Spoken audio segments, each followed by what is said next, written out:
In a world 66 million years before your own, before the first city, before the first human footstep, before even the earliest whisper of our kind, there was a morning just like this one, soft, quiet, full of mist.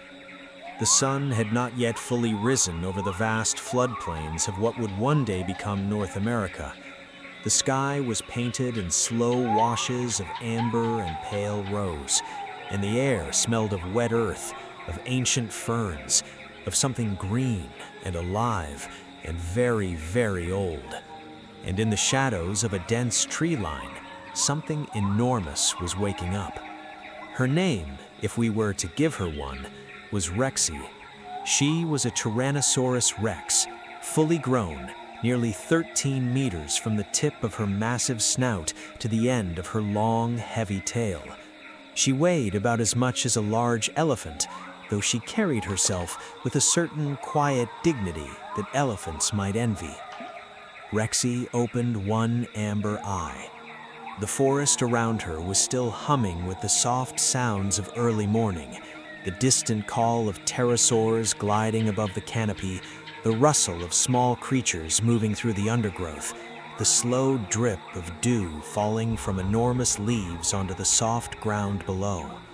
She did not move yet. This was her ritual. Every morning, before anything else, Rexy simply listened. Her hearing was extraordinary. She could detect the low rumble of a hadrosaur herd nearly 2 kilometers away.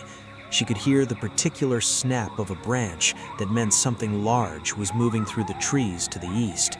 She could even, scientists believe, hear sounds so low that we would never notice them at all. Deep vibrations moving through the ground itself, like the earth quietly breathing.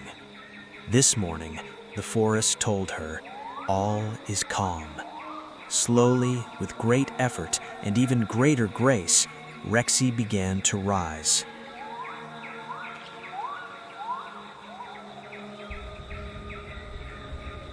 Standing fully upright, she was a remarkable sight.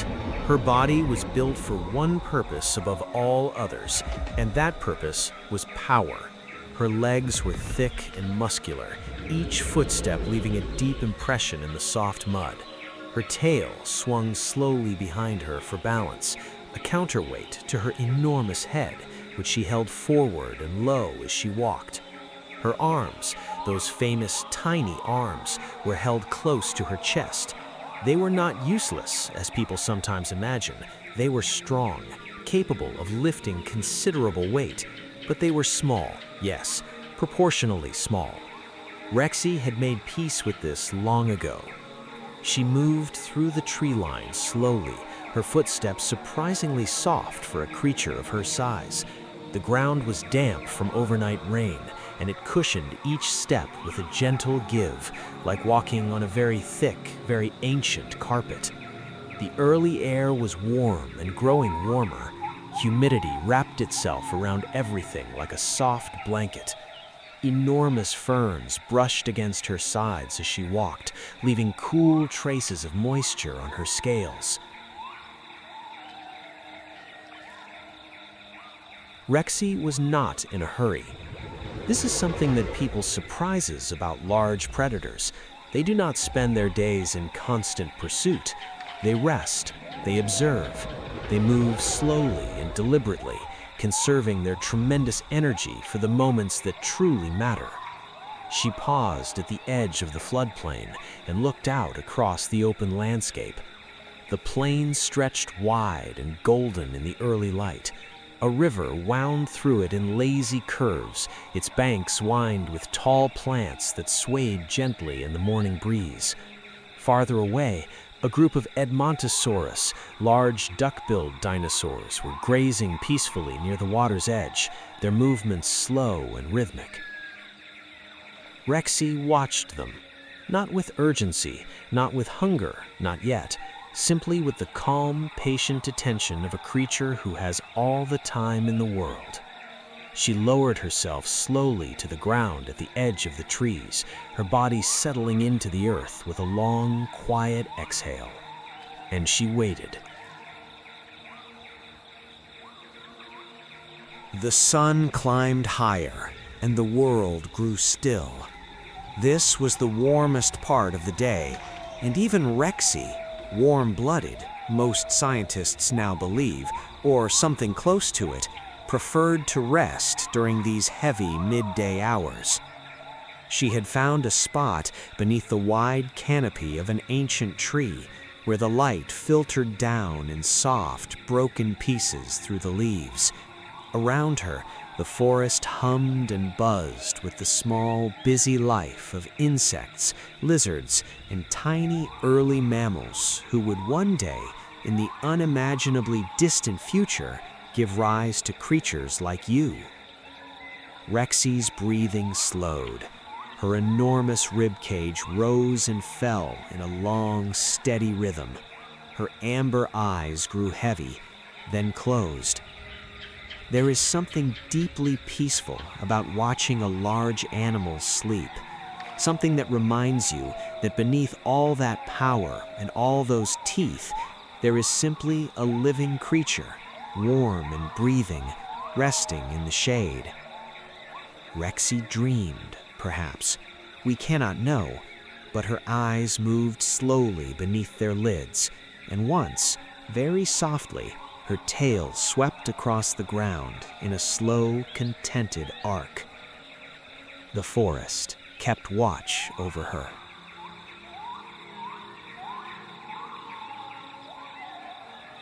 She woke to the sound of water. A light rain had begun while she slept, the kind of warm, tropical rain that falls in the late afternoon during summer, gentle and steady and smelling of green things. Rexy raised her head and let the rain fall on her face. She opened her mouth slightly, tasting the air. Her sense of smell was extraordinary, one of the finest of any creature that has ever walked this earth. She could detect the scent of a living animal from kilometers away, carried on the right breeze. This evening, the breeze brought her something interesting. She rose, slowly, deliberately, and she began to walk. Her path took her along the edge of the floodplain, following a scent on the cooling air. She moved without hurry, her body swaying gently with each long stride. The rain softened the ground beneath her feet and hushed the usual sounds of the forest, wrapping the world in a quiet, gray-green stillness. Eventually, near a bend in the river, she found what she was looking for. A lone triceratops, older and slower than the rest of its herd, grazing quietly among the ferns. What followed was not dramatic. It rarely is in nature. It was simply the quiet, necessary turning of the world, the way energy moves from one living thing to another, as it always has and always will. Rexy ate well that evening.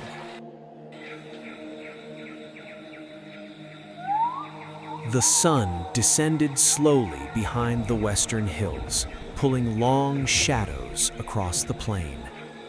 Rexy moved back toward the tree line, her body heavy and satisfied. The rain had stopped and the air smelled clean and fresh. Somewhere above the clouds, the first stars were beginning to appear, though she could not see them yet. She walked slowly now, each footstep deliberate, each breath deep and easy.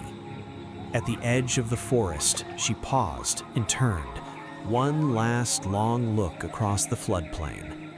The river caught the last light of the evening and turned it to gold. A pair of pterosaurs glided in wide, lazy circles above the water. The Edmontosaurus herd had moved closer to the far trees, settling in for the night. The world was quiet. The world was very, very old. And in this moment, it was also, in its own ancient way, very beautiful. Rexy turned back into the forest.